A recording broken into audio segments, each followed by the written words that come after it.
Bueno, irakurtzen bodugundo, ariketa honek esaten duena da, zilar sulfatuaren disolbagarritasun molarra zein dan. Hau da, disolbagarritasun molarra. Aztertungo dugu pixkat kontzeptu hori. Disolbagarritasun molarra, nahi dago esan, disolbagarritasuna adierazita mol litroko eran. Hori bakarri da. Baina, azken finean, hori da disolbagarritasunaren balioa, emoten dana. Beraz, ja, emoten dabe disolbagarritasuna, badakizu emon daitekela bebai beste modu baten, gramo litroko, gramo mililitroko, baina komenigarria izaten da beti mol litroko erara pasatea, batez be KS-en bakarrik era honetan, onartzen dalako. KS-en ordezkatzean, guk bakarrik erabiliko duguna izango da mol litroko, konzentrazio molarra. Bueno, orduan, disolbagarritasunaren balioa badakigu. Hau badakigu dala zilar sulfatoaren konzentrazio maksimoa egon daitekena disolbatuta. Disoluzio baten temperatura zehatz baten, temperaturarekin bakarrik aldatuko litzateke balio hori. Eskatzen dabe zein dan disolbagarritasun biderkadura. Bueno, barduan, hemen dago gure galdera.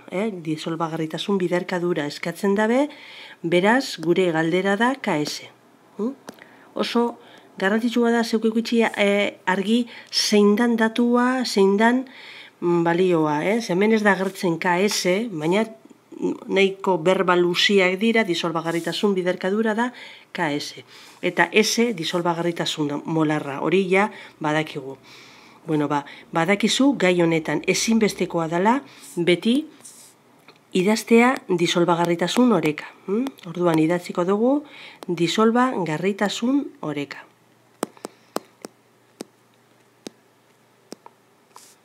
Disolbagarritasun oreka da oreka bat, berak berbak esaten daben moduan, da oreka bat mantentzen dana disolbatu barik dagoen gatza eta disolbatuta dagoen gatzaren artean. Eta disolbatuta dagoena, badakizu, disoziatuta dagoela katioi eta anioia eman da. Hau da, disolbatuta dagoena. Beraz, hori egongo da. Zilarra plus, bere valentzia plus bat da, eta sulfato minus bi. Uretan eta uretan. Bueno, oso garrantzitsua da disolbagarritasun oreka hori idaztea, ze hortik dator KS-ren adierazpena. KS da zilarraren kontzentrazio maksimoa uretan egon daitekena eta sulfatoa eren kontzentrazio maksimoa uretan disolbatu daitekena. Badakigu kontzentrazio hauek balio tope goreneko balio hori gaindituz gero biderkadura honek emongo ban KS baino handiago.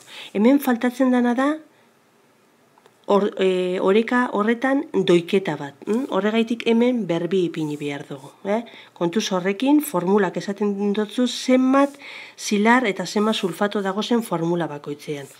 Bueno, orduan badaukagu KS-ren adierazpena, baina KS saiatzen gara beti idazten S-rekin lotuta.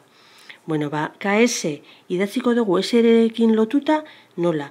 Kontuan izan, zilarra sulfatoaren kontzentrazio maksimoa uretan egon daitekena S balioa hartzen badu, orduan zilarrak uretan hartuko duen kontzentrazio maksimoa zer izango da? Bi aldiz S-ren balioa. Zergaitik hori? Orain ipini dugun bi hori kontuan hartzen dugulako.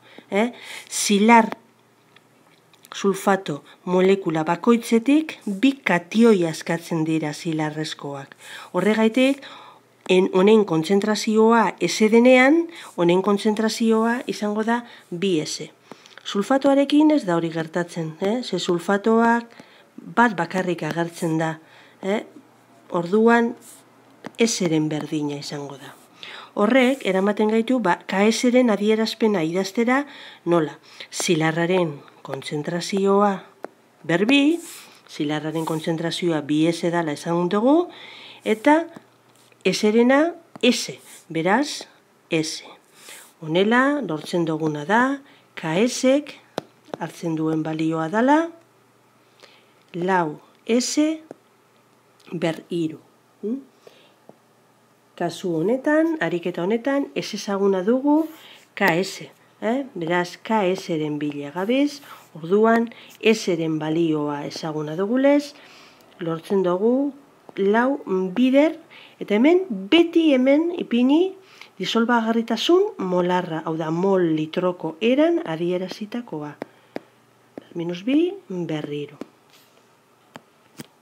Berdin, 1,35 bideramar minus 5.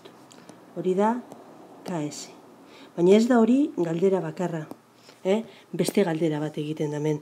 Zein dan, zilarraren eta sulfatoioien kontzentrazio molarrak disoluzioan. Hori, oraintxe bertan esan dugu, zilarraren kontzentrazio molarra disoluzioan da bi aldiz disolbagarritasuna. Beraz, zilarraren kontzentrazio molarra, uretan izango da bi aldiz S. Eta S ezaguna izan dugu lehen, 1,5 bideramar ber minus bi. Beraz, 3 bideramar ber minus bi mol litroko. Hori da, zilarraren kontzentrazio molarra. Eta sulfatoarena, S-ren balio bardina hartzen du. Hau da, 1,5 bideramar ber minus bi mol litroko. Beraz, emaitza, bigarren galderarena hori da, erantzuna.